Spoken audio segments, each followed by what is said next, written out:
सोचिए आप महीने की पहली तारीख को बैंक पहुंचे हैं, ईएमआई कटानी है या फिर अचानक पैसे की जरूरत पड़ गई। बैंक कर्मचारी आपसे पैन कार्ड मांगता है, आप कार्ड देते हैं, लेकिन कुछ सेकंड बाद वो कहता है मैम आपका पैन इनऑपरेटिव दिखा रहा है।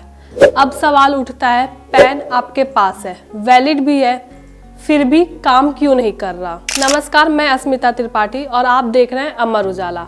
आज का यह वीडियो हर किसी के लिए बेहद ज़रूरी है क्योंकि पैन आधार लिंकिंग की आखिरी तारीख नज़दीक आ रही है।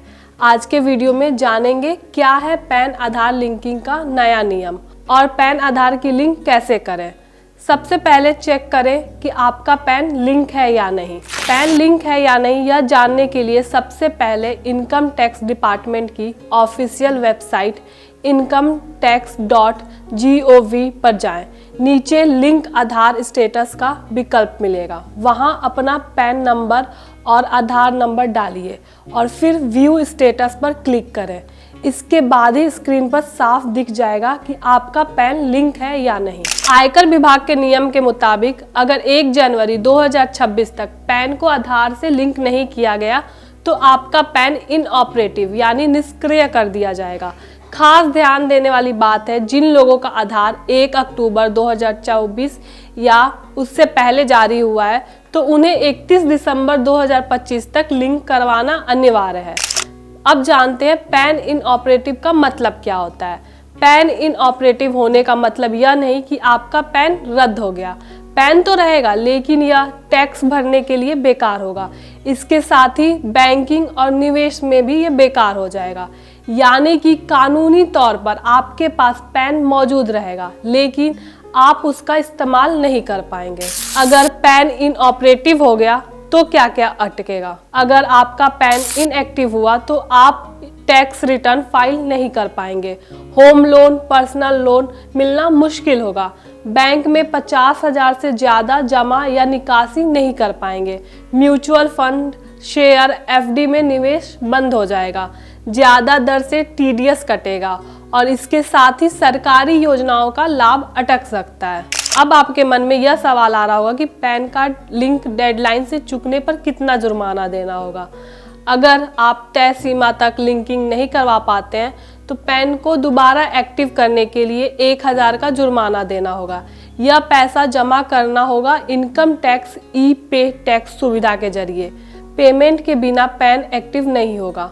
अब सवाल आता है कि कई बार ऐसा होता है कि हमारी डिटेल्स मैच नहीं करती है, तो ऐसे में हमें क्या करना होगा। अक्सर पैन आधार लिंकिंग इसलिए फेल हो जाती है क्योंकि नाम की स्पेलिंग अलग होती है या जन्म तिथि में कोई फ़र्क होता है या फिर मोबाइल नंबर अपडेट नहीं होता। सिस्टम में ज़रा सी गड़बड़ी और लिंकिंग अटक जाती है। ऐसे में सबसे पहला कदम है अपनी जानकारी सही करना। अगर गलती पैन कार्ड में है तो आप उसे प्रोटीन NSDL या UTIITSL की वेबसाइट के जरिए आसानी से ठीक करा सकते हैं। अगर समस्या आधार से जुड़ी है तो जानकारी सुधारने के लिए UIDAI की आधिकारिक वेबसाइट पर अपडेट करें या नज़दीकी UIDAI की हेल्प डेस्क से संपर्क करें। और अगर सारी जानकारी सही होने के बाद भी पैन आधार लिंक नहीं हो पा रहा है तो इसके बाद आखिरी रास्ता है पैन सेवा केंद्र। यहाँ आप बायोमेट्रिक ऑथेंटिकेशन के जरिए लिंकिंग करा सकते हैं। इसके लिए आपको पैन कार्ड, आधार कार्ड और 1000 शुल्क साथ ले जाना होगा। अब जानते हैं ऑनलाइन पैन आधार लिंकिंग करने का आसान तरीका क्या है। इसके लिए आपको income tax e filing portal खोलना होगा। यहाँ पर लिंक आधार पर क्लिक करें, फिर पैन और आधार नंबर डालें। इसके बाद आधार से जुड़े मोबाइल पर OTP आएगा।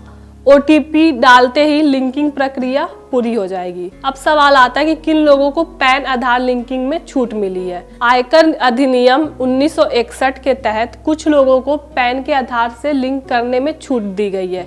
इस कैटेगरी में असम, जम्मू कश्मीर और मेघालय के लोग, नॉन रेसिडेंट, 80 साल या उससे अधिक उम्र के लोग और विदेशी नागरिक शामिल हैं। तो आज की यह जानकारी नियम नहीं थी, यह आपके पैसे और पहचान से जुड़ी हुई थी।